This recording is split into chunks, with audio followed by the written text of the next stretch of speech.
Alright guys, welcome back. Hope everyone had a good, successful deer season. If not, you at least enjoyed your time in the woods. We had about a 2-week break after deer season to just chill out, get some sleep, and do some to-do stuff around the house.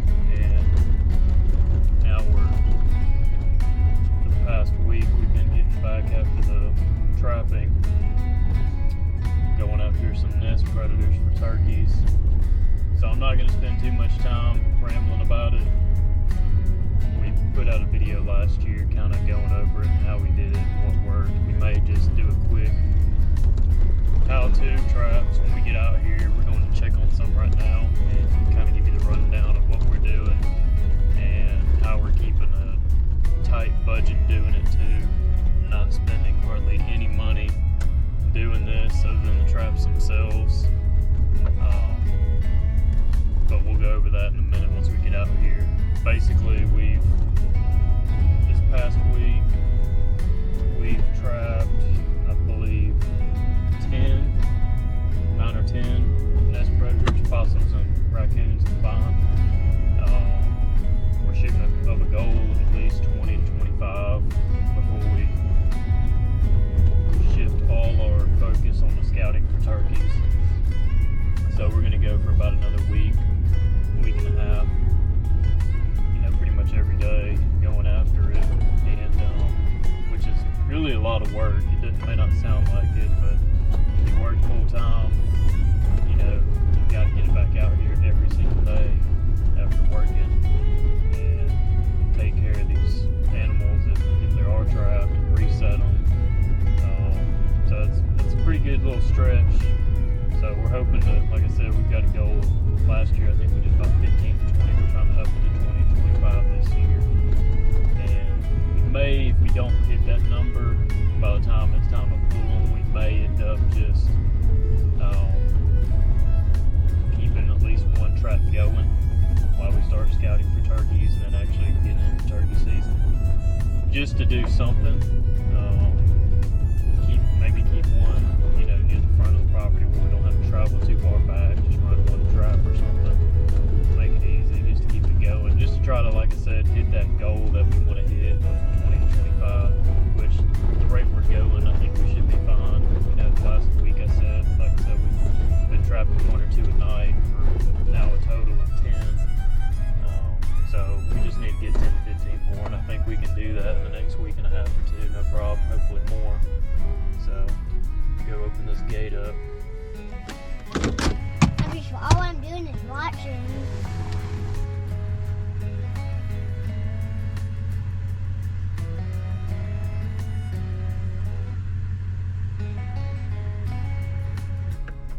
So before we get down into these traps, I'm going to show y'all a little footage. It's basically Colby's first raccoon he's ever shot, really his first animal he's ever shot of anything.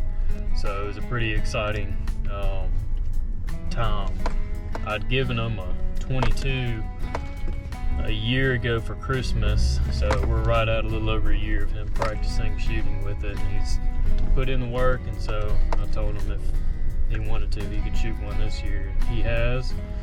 He shot his first one, and he's pretty much shot every one since then. Isn't that right? Yeah. So I'm going to roll that footage now and let y'all see that while we're still heading to these traps, and then we'll pick up after that. So here it is.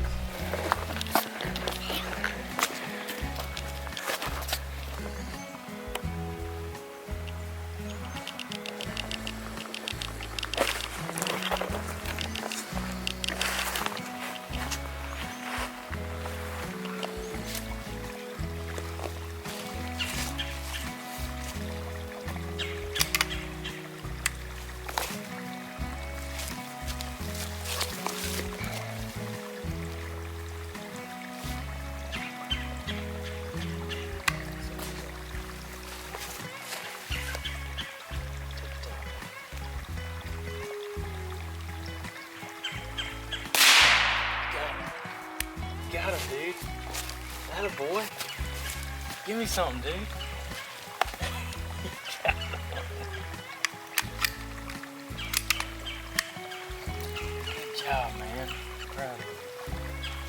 what I'm talking about. He smoked him, bro. He smoked him.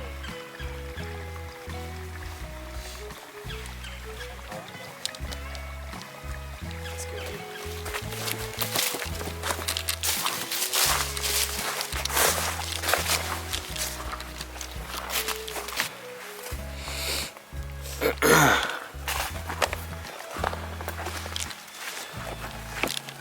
What you think? Pretty good. It's a big one.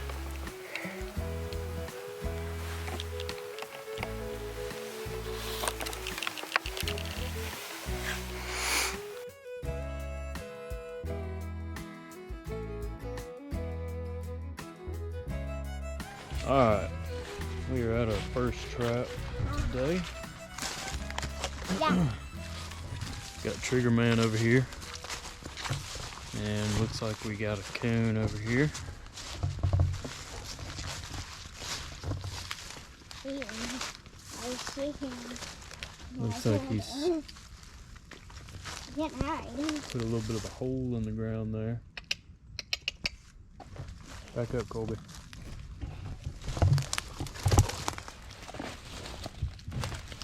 But it looks almost, it's like his head.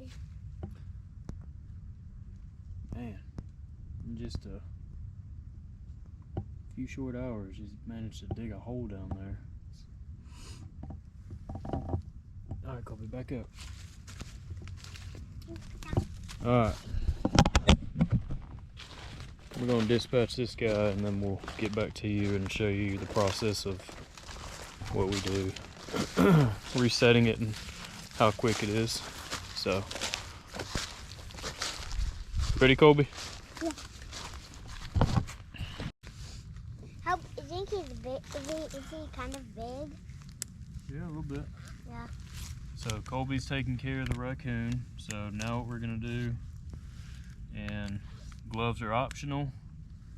I choose to wear them when I'm pulling the raccoon or possum out or whatever it is. Just usually because there's blood and it's messy, and it's easier if you're doing this multiple times in a day, you know, at a time. It's much quicker than having to just kind of wash your hands and keep rinsing them off and just throw on some gloves, take everything out, fix everything back up, be done with it, take off your gloves, throw them away. So feel free to not use gloves, do what you want. So hang on, Colby. So the first thing we're gonna do is take them out. Hello.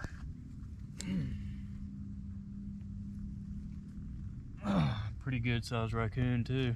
He's kind of wet. That's a long tail, dude. Yeah. That one's got a good tail. You think he's a male or? That is a male. Catching all males. That's a big one. Yeah. Right there. Little turkey nest raider. Alright, we're gonna toss him to the side. Goodbye. We're gonna take this trap, stick it back in the ground, reset it.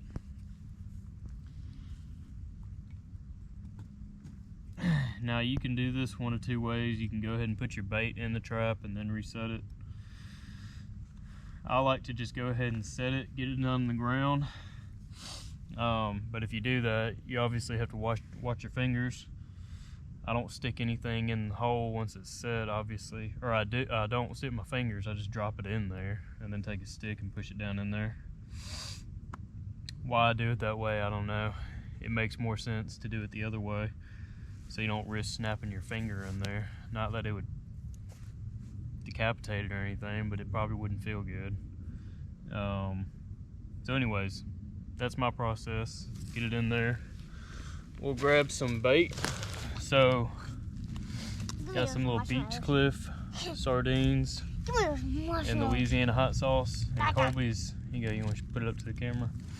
And we just got some cheap marshmallows, little tiny ones. The marshmallows were, I think those were like $1 something or $2. These cans of sardines are like $2. And usually I don't use but half a can on each trap. So really, I'm spending $1 every time I set one of these traps up, which is about as cheap as you can get. We ran out of sardines the other night. Didn't realize we didn't have any left when we were resetting some, and we threw some leftover brats in some and still caught a raccoon. So you can basically use whatever. But these seem, with these being smelly, they seem to work good and attract them.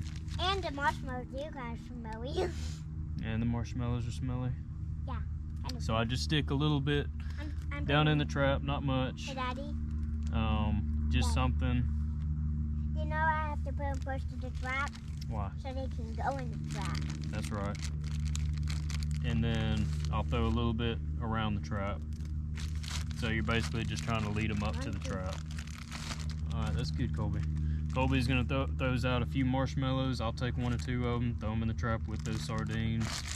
And then I'll just take a little stick, since I've already set the trap, and just push everything down all the way to the bottom. Because basically the way this trap works is they've got to get their hand down in there and they've got to pull that little lever, and that's what's going to make that trap go off. So basically you want to get everything down in there. I may throw a little piece after I push everything down. Just drop it down in there to where they can see it. Maybe one more marshmallow. Hey. And then Colby's got his marshmallows scattered everywhere like a pro. And that's it. That takes all of 2 minutes just to reset it and throw everything together, if that. I mean, if you do it really quick, you can do it in 30 seconds and move on. If you're not sitting here talking to a camera. And then what I'll do too, I got the marshmallows super tight. alright, good, is I'll kind of take some leaves and just cover up that little chain there leading up to the tree. Try not to make it look too suspicious. You covered all my marshmallows up. And then I'll cover around the trap, trying to make it look more like a natural hole. You know, they're gonna see that little metal. It doesn't seem to bother them at all. Once they finish out everything up here, and sometimes they'll go straight to the hole. You know, raccoons, they have different personalities. Some of them will eat everything and then go what's left over into the hole, and some of them will just go straight into the hole just out of curiosity, I guess. So it really doesn't matter. I just try to, like I said, cover it up a little bit, make it look pretty, just to where you can kind of see the hole. You mean make it look like camouflage it? Camouflage it, that's right. Yeah, camouflage it. Exactly. That's what I'm saying. And then that's it. You got $1 worth of sardines here, and I don't know, 25 cents, if that, 10 to 20 cents of marshmallows. And there you go. So, very inexpensive. We're running 5 traps at a time, not a ton.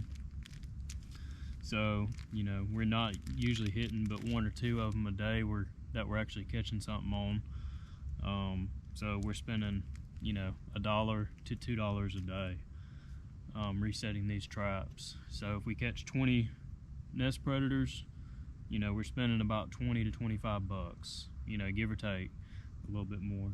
So it's very inexpensive, and it's going to help out your turkey poult production as far as not having as many nest raiders, giving them a chance to actually hatch. And I think that in turn is helping a whole lot. We see poults every year on the ground. That's good. And we see turkeys all the time. There's actually some turkeys. I'll post those pictures on this video today with this raccoon. I got a camera right here on this trap. And the turkeys were over there walking by. And the turkeys were over here checking this raccoon out while he was trapped. But we don't have a shortage of turkeys. This definitely helps. Gonna try to do some adult predator hunting this weekend. Try to get after some coyotes and bobcats. Hopefully that works out. But that's it. That's all there is to it. And appreciate y'all watching. Don't forget to subscribe if you haven't already. And we'll catch you on the next one very soon.